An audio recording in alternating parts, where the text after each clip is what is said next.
حي على الفلاح.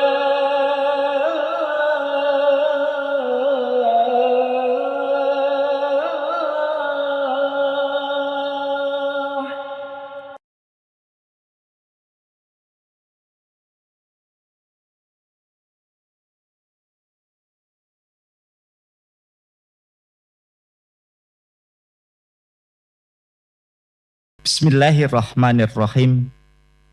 Assalamualaikum warahmatullahi wabarakatuh.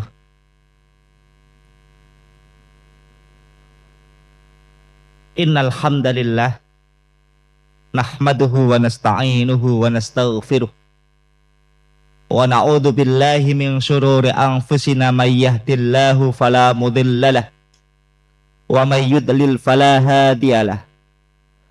Asyhadu an la ilaha illallah wahdahu la syarikalah wa asyhadu anna Muhammadan abduhu wa rasuluhu la nabiyya wa la rasula ba'dah. Allahumma salli wa sallim wa barik ala Muhammad wa ala alihi wa ashabihi wa man tabi'ahum bi ihsanin ila yaumil qiyamah. Wa qala Allah ta'ala fi kitabihil karim, a'udzu billahi minasy syaithanir rajim, bismillahirrahmanirrahim. Wa idza khuyyitum bi tahiyyatin fahayyu bi ahsana minha aw rudduha innallaha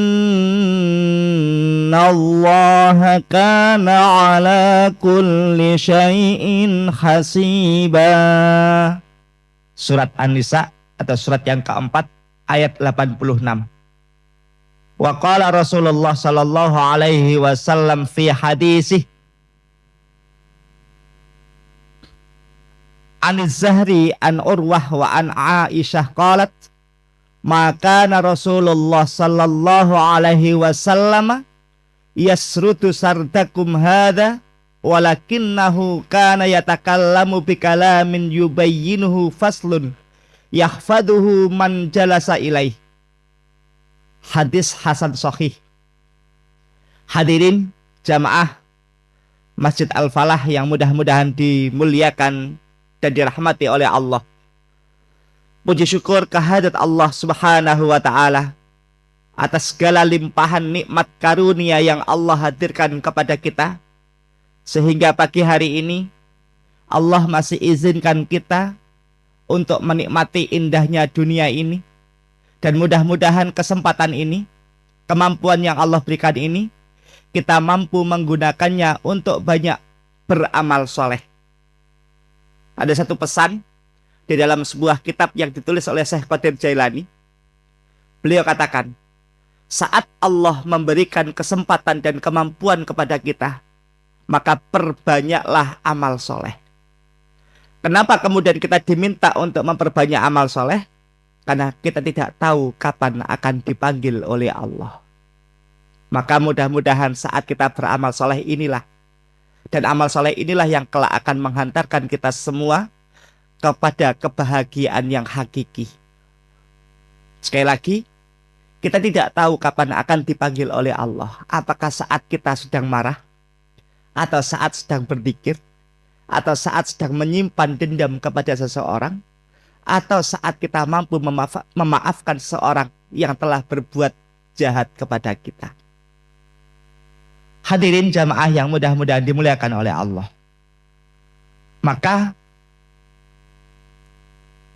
kajian pagi hari ini sengaja kami mengangkat di awal tadi. Saya bacakan satu ayat pendek yang ayat tersebut terdapat di dalam surat An-Nisa, surat yang keempat, ayat yang ke-86.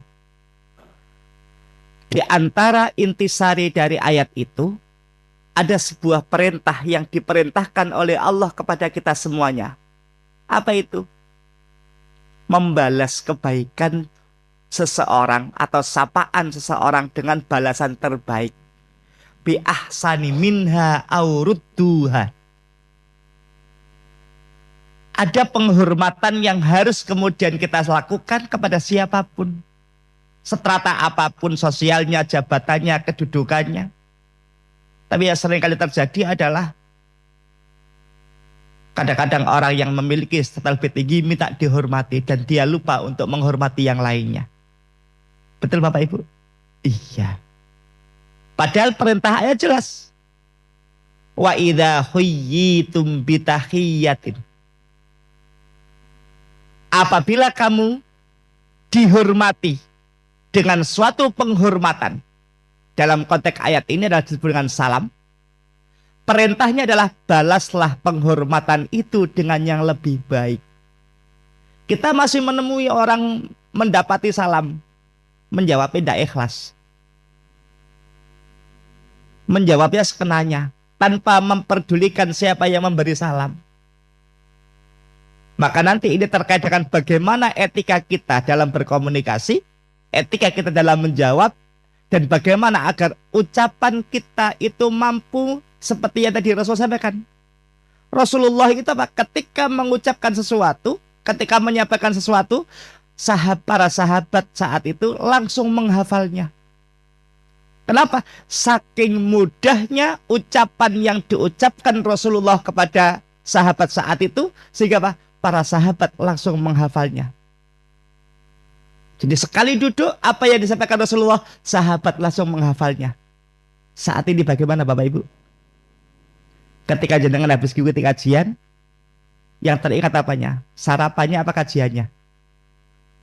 Kajiannya Bapak Ibu ya? Alhamdulillah. Atau jangan-jangan tertarik mengikuti kajian karena ada sarapan pagi. Itu mungkin satu motivasi tersendiri.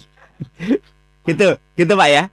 Ya minimal begitu. Nah, jadi bi ahsani minha, inilah Masjid Al-Falah mencoba menghormati panjenengan.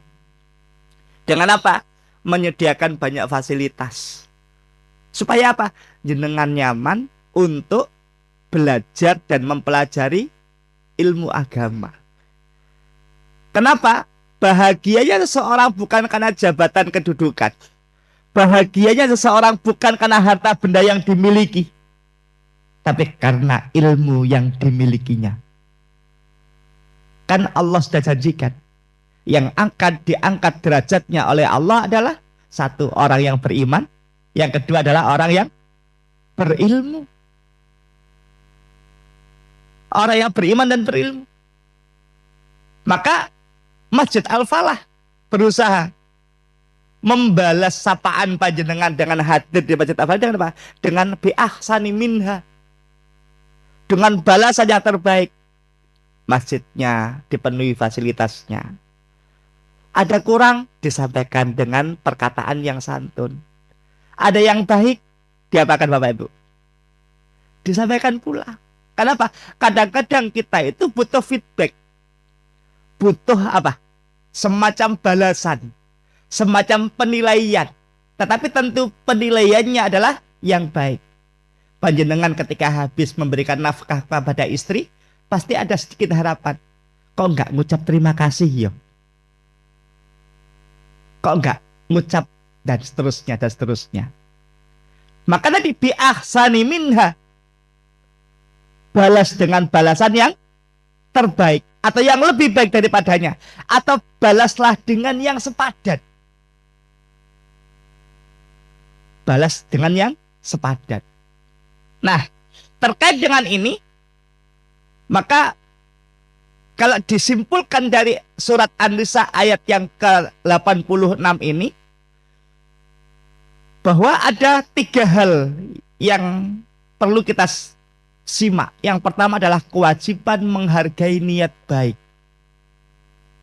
Setiap sapaan salam atau kebaikan sekecil apapun tidak boleh diabaikan dengan sikap dingin atau acuh tak acuh.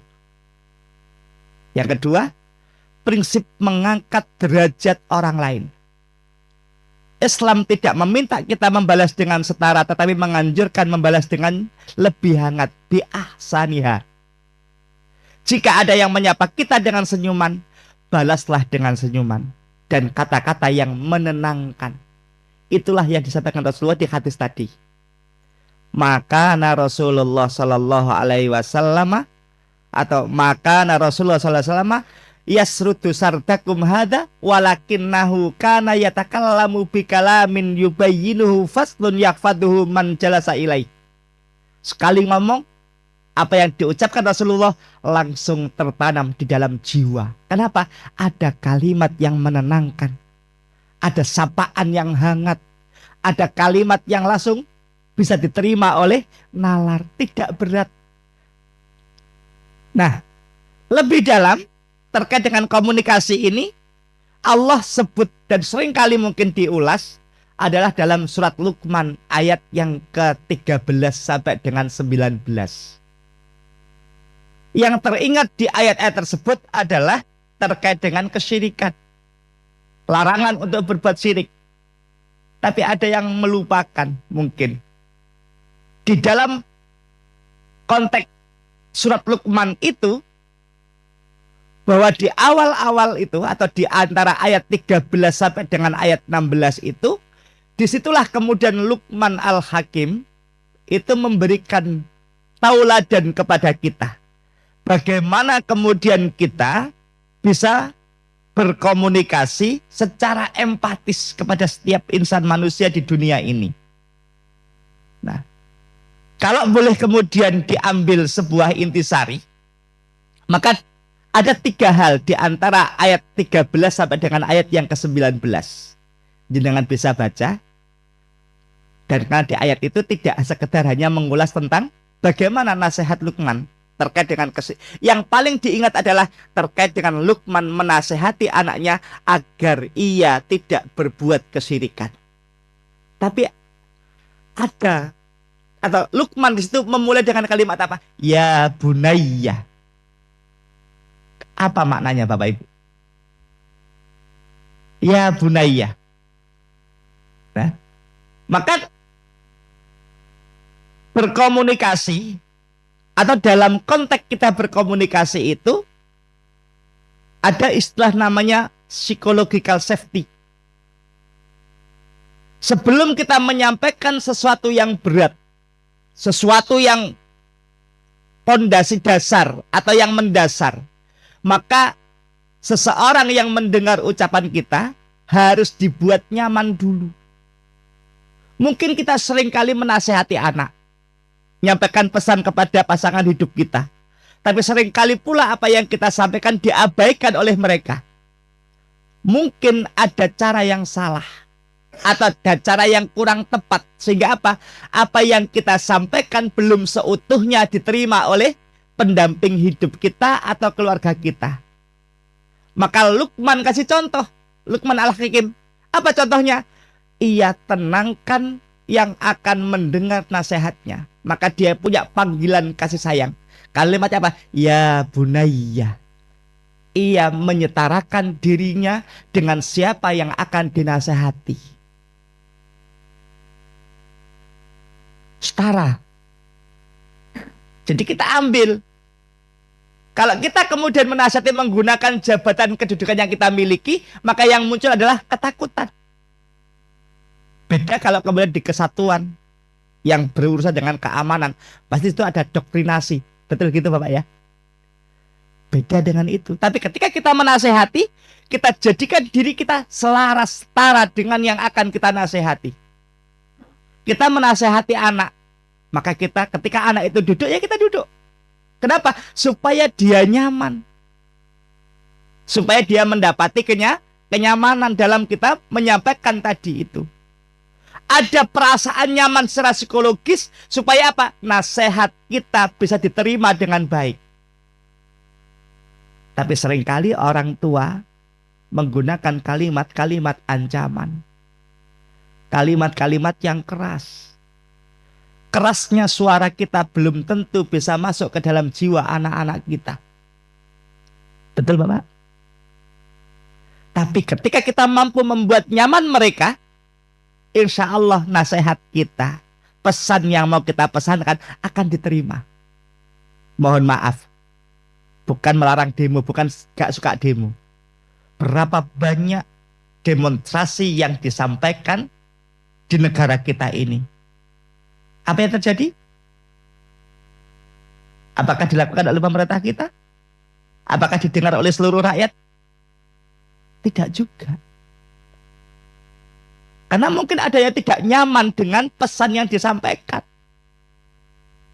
Tapi ketika pesan itu disampaikan dengan cara elegan, cara yang baik, cara yang santun, insya Allah akan didengar.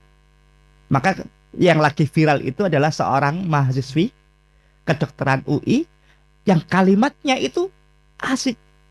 Dalam kondisi dia tertekan, dalam kondisi dia kondisi cuaca yang sangat tidak nyaman, ia masih tetap menggunakan kalimat yang tegas.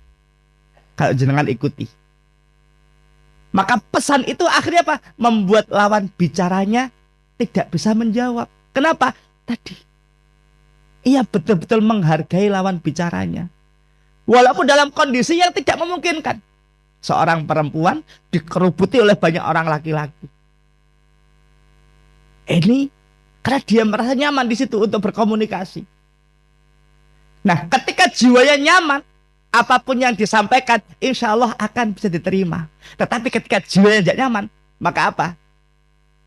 Kata banyak orang itu, masuk telinga kanan, keluar telinga kiri. Itu masih mending, ada lewat di otaknya. Ada yang masuk telinga kanan, keluar telinga kanan, mental. Kenapa? Merasa tidak nyaman ketika berkomunikasi, ketika menyampaikan pesan. Maka Luqman mencontohkan kalimatnya apa? Sebelum Luqman menyampaikan tentang materi yang berat. Apa materinya? La tusyrik billah. Kalimat ya Luqman, kalimat apa? Ya bunayya. Ia tenangkan anaknya, ia nyamankan dia agar apa? Dia mampu mencerna setiap ucapan dan kata yang dinasehatkan oleh Luqman. Bukan dengan kalimat yang keras, bukan.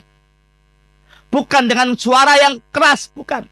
Tetapi butuh ketegasan, butuh kelembutan pilihan kosakata sehingga itu akan mampu diterima oleh jiwa. Kenapa? Ingat, manusia ini kebanyakan di dalam dirinya adalah air.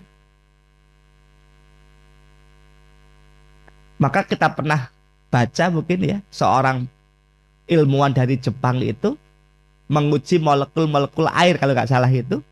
Ketika air itu diberikan ucapan yang bagus, maka dia akan berbentuk yang indah. Begitu juga manusia. Kalau manusia ini jenengan kasih ucapan yang sopan, kasih ucapan yang santun, kasih ucapan yang menenangkan, maka dia akan pasti membalas dengan kebaikan. Tetapi ketika diberikan kalimat yang keras, maka yang muncul apa? Penentangan. Nantang. Betul, Pak? Nggak mau terima. Akhirnya apa? Pembelaan dirinya akan keluar. Maka Luqman kata, ya bunayya la tusyrik billah. Dalam sebuah kajian, kata ya bunayya itu adalah bentuk tasghir, mengecilkan. Kalau artinya. Artinya apa? Ia menyetarakan dirinya dengan posisi anaknya. Ini Luqman. Maka apa? Agar supaya nasihat kita itu diterima oleh yang mendengarnya, maka apa? Bangun jiwanya dengan nyaman dan lakukan atau cari atau buat kosakata dengan apa? Sapaan yang hangat sebelum memulai menasehati. Kita sering lupakan itu. Sehingga apa? Nasihat itu tidak sampai. Langsung muncul apa? Doktrinasi. Kamu harus begini, kamu harus begini, kamu harus begini.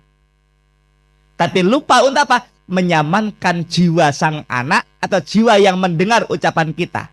Kita lupa dengan apa? Memberikan sapaan yang hangat.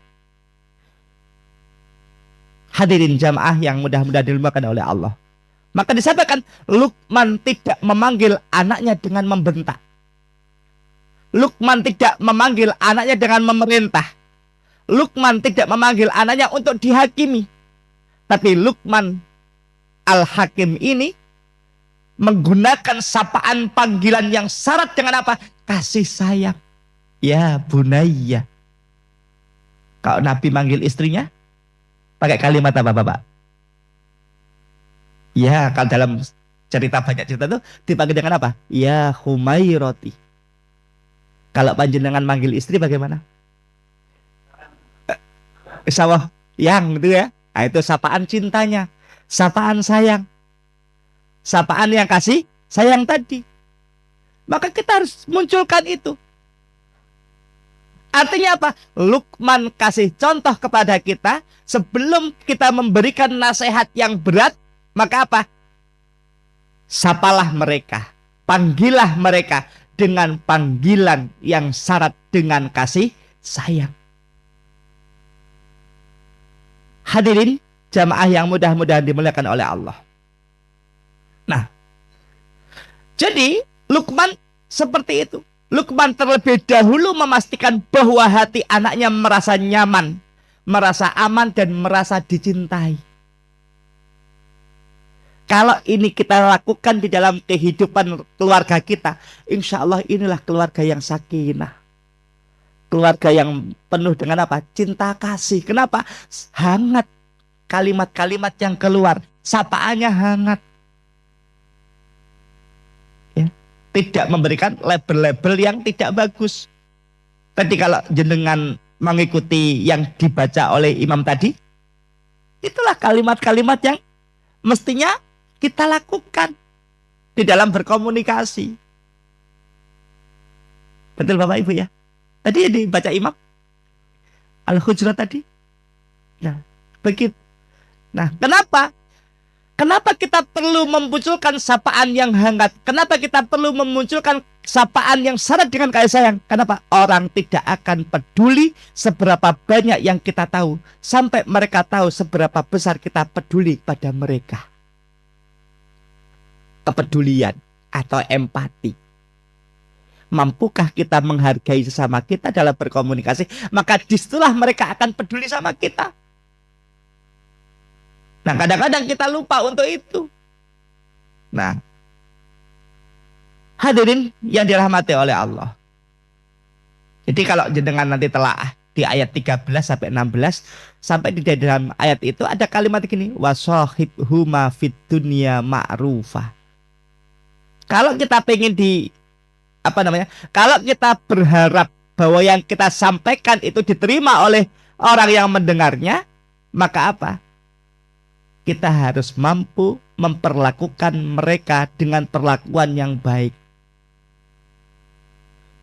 Kalau di ayat-ayat itu kan diceritakan oleh Allah bagaimana kita menghadapi orang tua kita atau orang yang lebih tua daripada kita, atau dengan yang lebih muda daripada kita. Maka seringkali boleh disampaikan, etikanya bagaimana? Yang tua menyayangi yang muda menghormati yang tua. Prinsip ini kalau dilakukan, maka itu terpapar atau tercermin di dalam ayat-ayat tadi. Ayat 13, 14, 15, sampai 16. Mungkin yang di ayat itu diingat apa? Satu, tentang kesyirikannya diingat.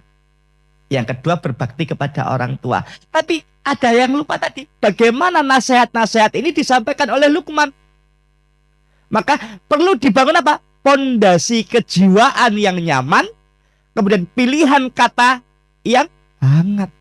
Supaya apa? Nasihat-nasihat tadi dapat diterima. Ini yang pertama. Yang kedua, di antara ayat 13 sampai dengan ayat 19 itu adalah terkait dengan apa? Etika sikap tubuh kita atau bahasa nonverbal kita. Nah, bahasa nonverbal kita. Jadi di surat 31 di ayat yang ke-17-nya.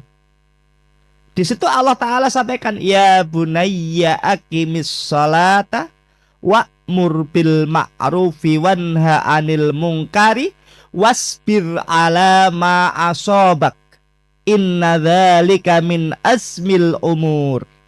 Termasuk di ayat 18-nya. Wala tusair khaddaka linnasi wala tamshi fil ardi maraha. Innallaha la yuhibbu kulla mukhtalin fakhur. bahasa etika tubuh kita atau bahasa nonverbal. Tadi yang pertama adalah bahasa verbal. Ucapan kita dari yang keluar dari lisan kita. Maka yang kedua adalah bagaimana kita mampu menghangatkan suasana dalam berkomunikasi.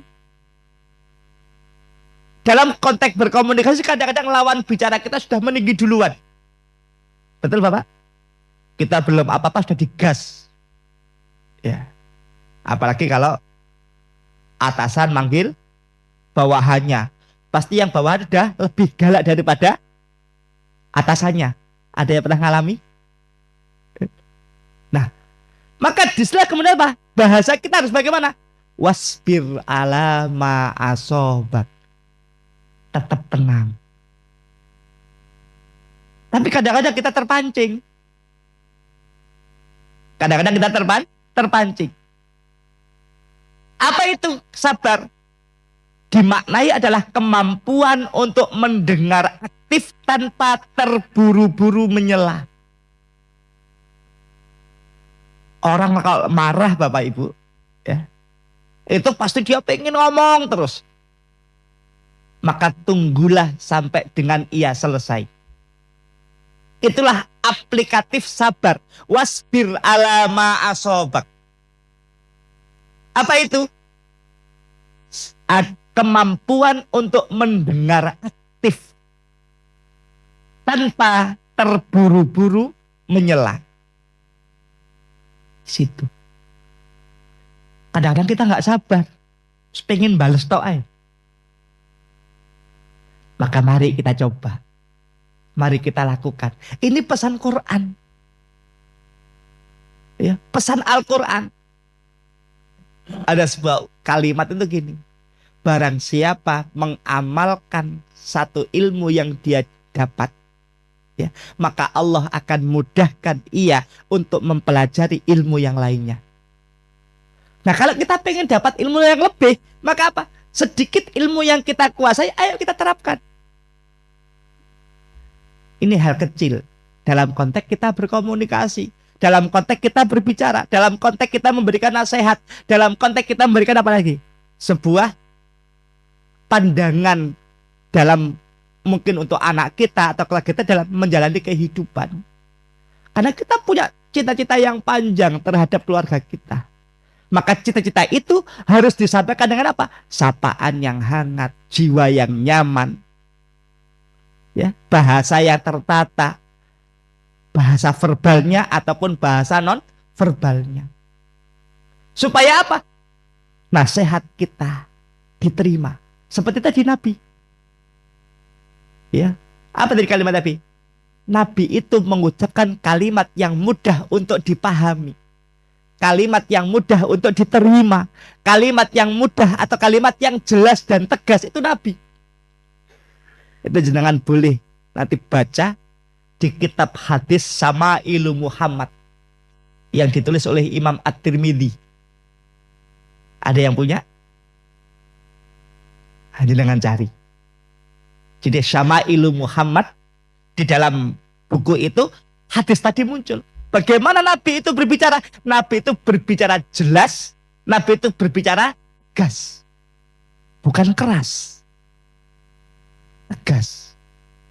Yang sering kali kita alami di masyarakat kita adalah bahasa yang keras, bukan tegas. Di situ. Sehingga apa? Yang mendengar tidak nyaman. Yang mendengar tidak welcome untuk memberikan balasan yang terbaik. Kenapa? Tidak nyaman. Ini penting. Nah, belum lagi masalah bahasa tubuh.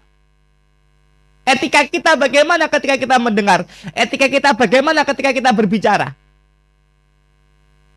Maka tadi kita harus pertama di dalam konteks ini adalah wasbir alama asobak. Itu bagaimana? Kita menjadi pendengar yang aktif.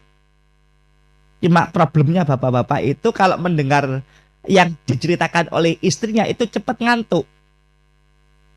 Betul gak Pak? Ini istri cerita, ya kan? Seolah-olah kita didongengi, langsung tidur.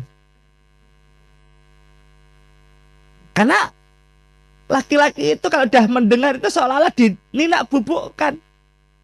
Sehingga dia nyaman. Saking nyamannya tertidur. Istri belum selesai cerita, suaminya sudah sampai mana-mana sudahan. Di situ. Kenapa? Karena merasa ditenangkan. Di situ. Nah, maka kita belajar. Ayo kita menjadi apa? Pendengar yang aktif. Atau memunculkan kemampuan kita untuk mendengar aktif. Tanpa terburu-buru menyela. Kita dengar. Kita berikan feedback yang bagus. Supaya apa? Nyaman.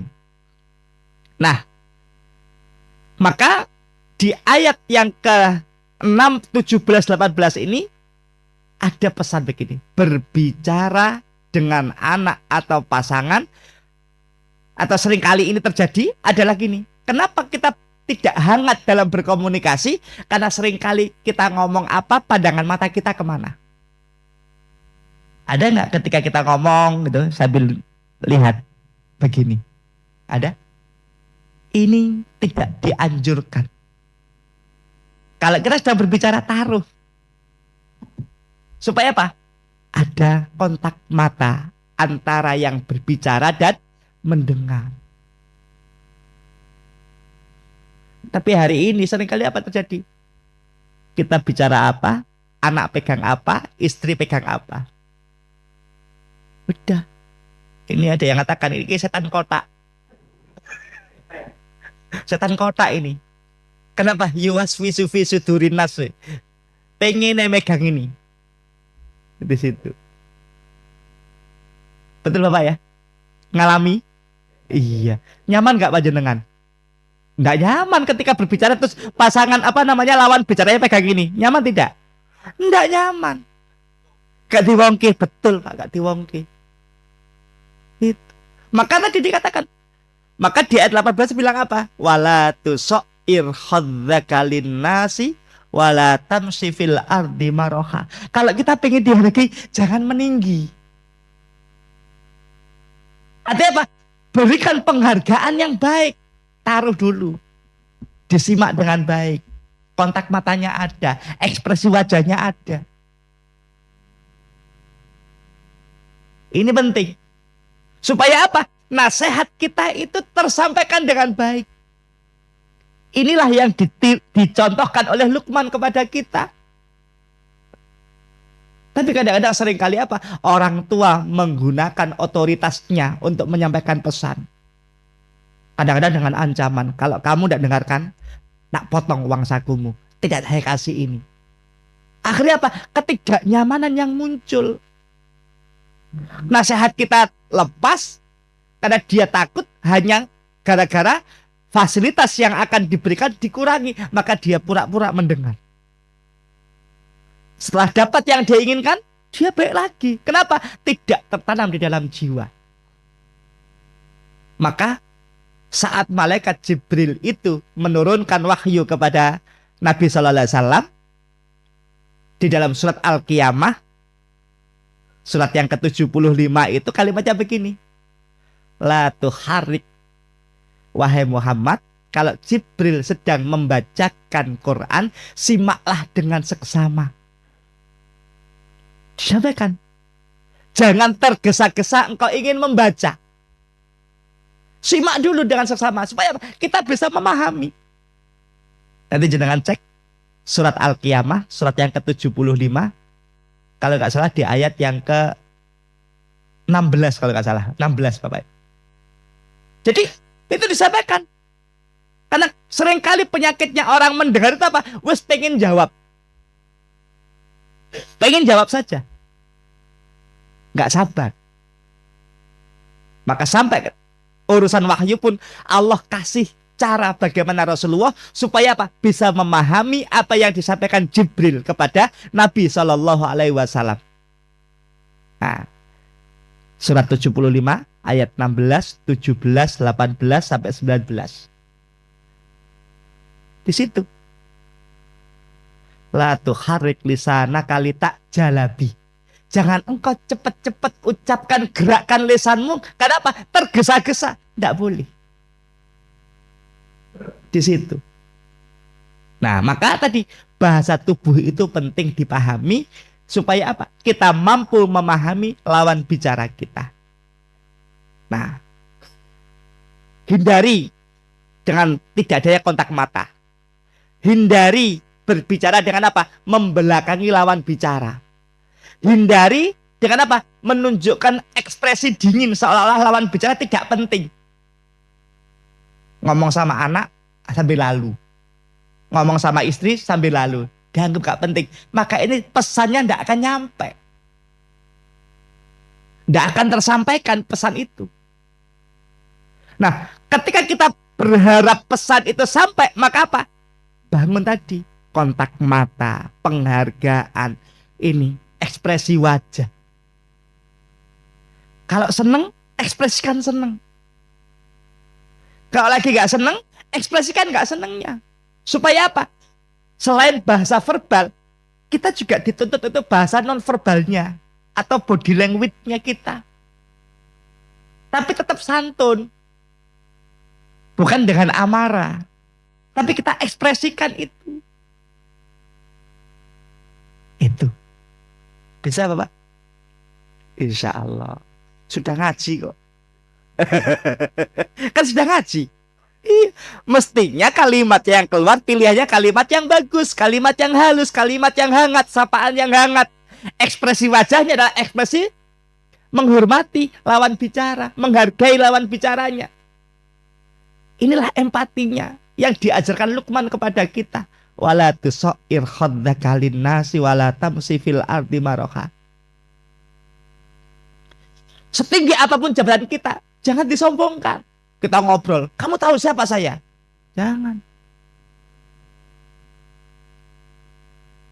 Dijawab nanti, sama nggak kenalan kok tahu saya, jadi nggak tahu saya. Nah, sekarang kan begitu Pak ya. Kalau kita semakin keras kepada anak, anak semakin canggih cari kalimatnya. Kenapa? Ini sebabnya. Anak tiap hari buka ini, dia dapat materi dari handphone. Maka dia bisa membantah kita. Sedangkan apa? Orang tuanya buka YouTube gak iso. Tapi pengennya dihargai. Nah kadang-kadang kita tidak menghargai itu. Perkembangan itu kita tidak kita kuasai. Tidak kita ikuti. Akhirnya apa? Akhirnya kita ekspresi kita marah terus. Pengen anak kok gak patuh. Anak kok gak nurut. Akhirnya apa? Ya gak nurut beneran. Karena mindset diri kita udah begitu. Masya Allah. Luqman tidak. Nah, di situ. Maka yang ketiga, kalau kita pengen nasihat kita tersampaikan, atur nada suara dan temponya. Nggak boleh cepat-cepat kalau ngomong. Kalau ada yang pernah belajar public speaking, nanti ada stressingnya bagaimana, patchingnya seperti apa. Kapan kita jeda ngomongnya, kapan kita tekan kuat kalimat itu supaya apa? Sampai ke dalam jiwa. Dan Quran begitu. Kenapa Quran itu diminta untuk dibaca tartil? Supaya apa? Pesan yang terdapat di dalam Quran itu sampai pada jiwa. Maka ada gunnah, ada idgham, ada ikhfa, ada apa lagi? Ada idhar, ada qalqalah. Loh, itu kalau kita pahami, kenapa Allah Ta'ala memberikan ada tekanan-tekanan yang berbeda dari setiap kalimat di dalam Al-Quran. Pernah dipelajari Bapak Ibu? Coba jangan perhatikan. Ketika Allah berbicara terkait dengan neraka, terkait dengan jahanam, pasti tekanannya kuat. Ngomong jin, berbicara jin. Minal jinnati, tekan. Tapi ketika Allah berbicara surga, halus kalimatnya. Itu. Kalau kita pahami dari bahasa ini, maka penting tadi, kita pengaturan itu, kita sudah diajarkan oleh Al-Quran. Kapan kita bahasa kita tegas, kapan bahasa kita halus, kapan bahasa kita lembut. Udah diajarkan. Cuma kadang-kadang gak tersampaikan di dalam pikiran kita mungkin. Kenapa? Baru sekedar baca. Loh, Quran begitu. Jenengan pahami. Satu teorinya gini. Kalau sukun, maka apa? Tekan sampai membekas. Kan begitu. Kalau qalqalah, tekan pantul. Ya, contoh di surat Al-Lahab. Tabbat yada abi lahabiu, ditekan dan dipantulkan. Kenapa begitu? Berarti ada pesan yang kuat di situ. Tapi seringkali nggak perhatian kita. Pokoknya diwaca ae. Jenengan coba baca surat Al-Bayyinah. Ada kalimatnya innalladzina amanu, terus wa amilus solihati. Jadi di atasnya itu innalladzina kafaru min ahlil kitabi. Keras. Innalladzina kafaru, keras. Tapi innalladzina amanu. Beda nggak tekanannya Bapak Ibu? Beda kan? Innalladzina kafaru sama innalladzina a, di akhirnya juga beda. Ulaika hum syarrul, satunya lagi khairul, beda kalimatnya. Ini Quran mengajarkan itu. Nah, maka dalam aplikatifnya, ayo kita kemudian belajar kapan kalimat kita ditekan kuat, kapan kalimat kita itu halus lembut. Ini penting. Jadi pengaturan nada suara kita, pengaturan tempo kita, itu disampaikan oleh Allah di dalam surat Luqman ayat yang ke-19. Waqsid fi masyyika waghdud min sautik inna angkarol aswati la sautul hamir. Berlaku wajar dalam berjalan. Apa itu? Ketika berjalan jangan terlampau cepat dan jangan terlampau lambat. Kalimatnya, temponya, nadanya, tekanannya. Lembutkanlah suaramu. Ya, lembutkan suara. Nah, itu. Jadi dalam Quran pun kita sudah diajarkan dengan materi-materi tajwid itu, bagaimana kemudian kita mampu melatih tempo nada suara kita. Kalau bacaan panjang bagaimana? Kalau bacaan pendek bagaimana? Kalau wakof bagaimana? Maka apa? Ada diawali dengan datar, nanti naik, diturunkan ketika akhir. Ini kita dilatih. Tapi kadang-kadang kita meninggi terus, tinggi terus, bahaya. Kalau jantungnya nggak terkendali, apa yang terjadi? Bablas di situ. Nah, makanya kemudian 3 hal. 1, kalau kita mau komunikasi kita bagus dan diterima oleh yang mendengar kita, 1 adalah apa tadi? Bangun pondasi jiwa dan kehangatan sapaan. Yang kedua, bangun etika sikap tubuh kita atau bahasa nonverbal kita. Yang ketiga, atur nada suara kita dan tempo dalam kita berbicara. Seperti tadi Nabi, bikalamin bayyinah, kalimat yang tegas, kalimat yang jelas di situ. Nah, maka pesan-pesan Luqman ini ayo kemudian kita terapkan dalam kehidupan kita. Bagaimana ringkasnya? Sapaan kasih, sikap terbuka, sederhanakan nada suara kita. Supaya apa? Gampang diterima oleh yang mendengar kita. Mudah-mudahan yang singkat ini mampu kita aplikasikan dalam kehidupan kita. Kenapa? Pentingnya kita menyampaikan nasihat-nasihat ini kepada siapapun. Karena tugas kita apa? Watawasau bil haq, watawasau bis sabr. Ya, karena insya Allah sarapan sudah siap. Saya cukupkan sampai di sini. Mudah-mudahan kajian pagi hari ini saya tidak mengulas banyak tafsirnya, Tapi bagaimana kita menyampaikan Quran itu, menyampaikan nasihat itu dengan baik lewat 3 hal tadi. Masih ingat Bapak Ibu? 1, bangun pondasi jiwa kita yang nyaman, sapaan yang hangat. Yang kedua, etika kita dalam berbicara, bahasa nonverbal kita, bahasa tubuh kita. Yang ketiga tadi apa? Yang ketiga adalah nada suara kita, tempo kita tata sehingga apa? Yang mendengar nasihat kita menjadi nyaman. Dan insya Allah inilah yang diharapkan oleh Allah lewat Quran yang diturunkan. Kenapa? Tidak ada bahasa yang paling bagus kecuali bahasa Al-Quran. Maka tirulah bahasa Quran. Ketika menyampaikan kebenaran, maka sampaikan dengan bahasa yang lembut. Ketika menyampaikan sesuatu yang krusial, sampaikan dengan bahasa yang tegas, bukan keras. Artinya apa? Kasih tekanan yang kuat, kasih bahasa yang lugas, bahasa yang mudah dipahami oleh lawan bicara kita. Maka mari sekali lagi kita tiru bagaimana Allah menurunkan Quran itu dengan kalimat yang indah, kalimat yang jelas, kalimat yang dapat dipahami, kalimat yang sampai bisa diterima oleh jiwa.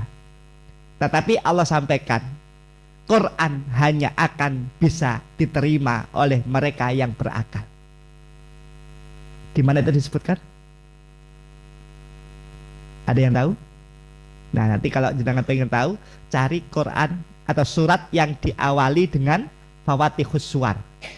Fawatihus Suwar itu seperti apa? Alif Lam Mim, Alif Lam Ro, Ha Mim. Maka setelah itu pasti Allah menceritakan tentang Al-Quran. Satu contohnya adalah ada di surat Yusuf ayat yang kedua. Apa itu? Inna anzalnahu Qur'anan Arabiyya. Saya ulang. Inna anzalnahu Qur'anan Arabiyyan la'allakum ta'qilun. Allah sebut apa kalimatnya? Bahasa Arab. Nah, bahasa Arab itu bahasa Quran, atau bahasa Quran itu berbahasa Arab. Nah, bahasa Arab itu bahasa yang paling halus. Jangan cari, mungkin tidak ada, tidak akan tahu kalau itu orangnya lagi marah. Ada yang meneliti bahasa itu. Bahasa Quran yang paling keras ada di surat apa, Bapak? Tadi Al-Lahab. Kalimatnya apa? Tabat. Itu bentuk kalimat yang bagaimana? Itu sudah saking apa ya bahasanya, kalau orang Jawa itu bilang itu sudah puncaknya Allah marah kepada yang namanya Abu Lahab sampai menggunakan kata tabat, kata laknat. Dan itu menurut beberapa ahli bahasa itulah bahasa yang paling keras di dalam bahasa Arab. Sekeras-kerasnya bahasa Arab kalau kita dengar dianggap biasa. Kenapa? Nggak ngerti. Ya, padahal itu kalimat paling keras. Itu kalimat paling keras. Tapi kita yang mendengar malah tiap saat dibaca pakai sholat. Itu adalah ya nggak apa-apa dipakai sholat. Itu adalah maknanya itu apa ya? Sebuah celaan Allah kepada siapa? Abu Lahab. Kenapa? Abu Lahab susah dinasehati, susah menerima pesan, sampai Allah pakai kalimat tabat yada abi lahabiu watab. Tapi kita masih menerimanya masih halus. Beda dengan orang Surabaya. Ya, beda Pak ya? Beda. Maka begitulah cara Allah mengajarkan kita supaya apa? Pesan yang Allah sampaikan lewat Quran ini bisa diterima. Kita boleh pakai bahasa yang paling keras, tapi apa? Pilihlah kalimat yang luar biasa supaya apa? Orang merasa dihargai, orang merasa dihormati, sehingga apa? Pesan kita tersampaikan dengan baik, dan mudah-mudahan pesan-pesan yang kita sampaikan mampu merubah cara pandang dan menghantarkan mereka untuk bisa menggapai kebahagiaan. Mudah-mudahan yang sedikit ini bermanfaat dan sebagai pengingat bagi kami pribadi, dan mudah-mudahan kita semuanya terus diberikan kesempatan oleh Allah untuk terus thalabul ilmi, dan mudah-mudahan kita selalu bisa menyampaikan nasihat-nasihat dengan bahasa yang jelas, bahasa yang tegas, bahasa yang dapat diterima oleh akal pikiran dan masuk ke dalam jiwa bagi yang mendengarnya. Demikian dari saya, kurang lebihnya mohon dimaafkan. Billahi fi sabil haq fastabiqul khairat. Wassalamualaikum warahmatullahi wabarakatuh.